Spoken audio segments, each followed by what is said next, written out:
Snakes are one of the most feared creatures on the planet. And here's the thing, there are almost 4,000 species of snakes in the world, nearly 4,000, but out of all of those, only about 6% can actually kill you. That's it, a tiny fraction, and within that small percentage, there's one that stands above the rest. Today, we're talking about Russell's viper, a snake that doesn't chase, doesn't hunt you down, doesn't even move most of the time. It just waits, and that's exactly what makes it so dangerous. There's a reason doctors across India, Sri Lanka, Myanmar, and beyond treat this snake with more caution than almost anything else in the region. Before we get into it, let me know in the comments where you're watching from and what time it is for you right now. Here's the thing about Russell's viper that separates it from almost every other dangerous snake on this list. It's not fast, it's not chasing anyone, it doesn't even really move that much at all. Its entire strategy is built around one thing, staying completely, perfectly still. This snake is an ambush predator through and through. It'll settle into a patch of grass, a pile of rocks, the edge of a rice paddy, and it just waits, sometimes for hours. Its body is covered in dark, chain-like blotches, almost like a string of dark moons running down its back, and that pattern does something remarkable. It breaks up its outline completely. Against dry grass, against fallen leaves, against packed dirt, Russell's viper essentially disappears. And that's the core of the horror story here. You don't see this snake coming. Most people who get bitten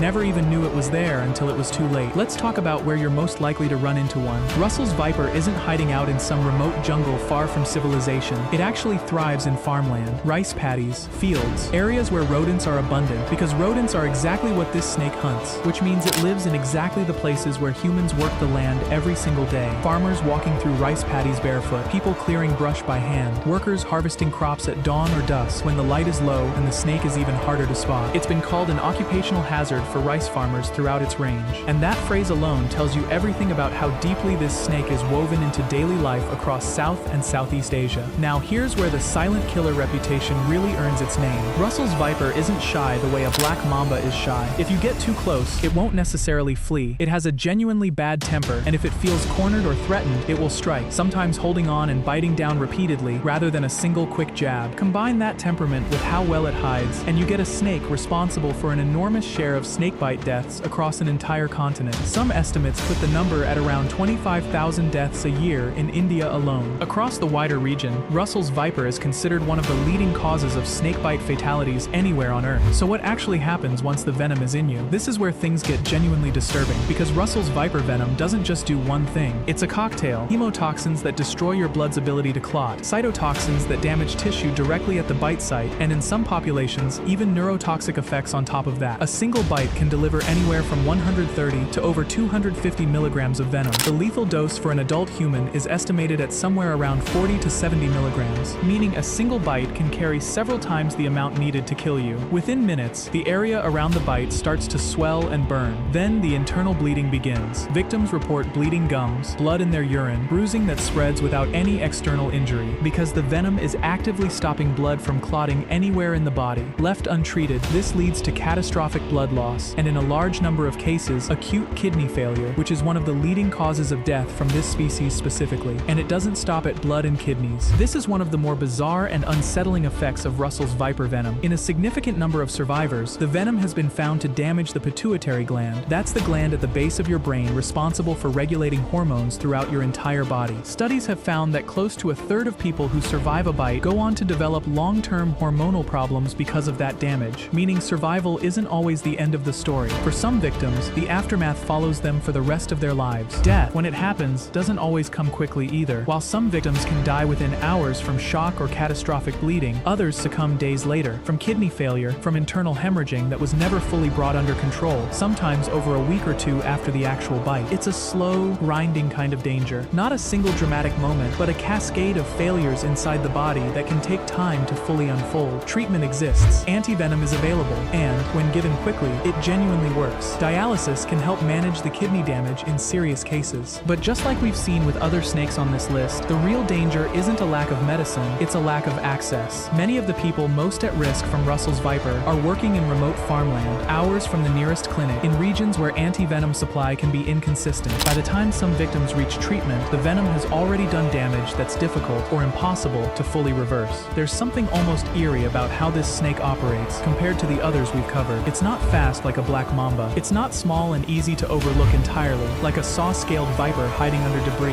It's a large, heavy-bodied snake, sometimes stretching past 5 feet, sitting in plain sight sight, camouflaged, patient, waiting for you to make the mistake of getting too close. There's no chase, no warning rattle in most cases, just stillness, right up until the moment it isn't. And that's really what earns Russell's Viper its nickname. It's not the fastest, it's not even the most venomous, drop for drop compared to some of the other snakes we've talked about, but it's patient, it's perfectly camouflaged, it lives exactly where people already are, and when it finally moves, it's already too late to react. Silent, in every sense of the word, until the very last second. So next time you hear someone talk about the deadliest snakes in the world, remember, it's not always the ones that hunt you down that you need to worry about. Sometimes, it's the one that never moved at all. If you learned something today, let me know down in the comments. And if you want to see the next snake on this list, make sure you're subscribed because we're just getting started.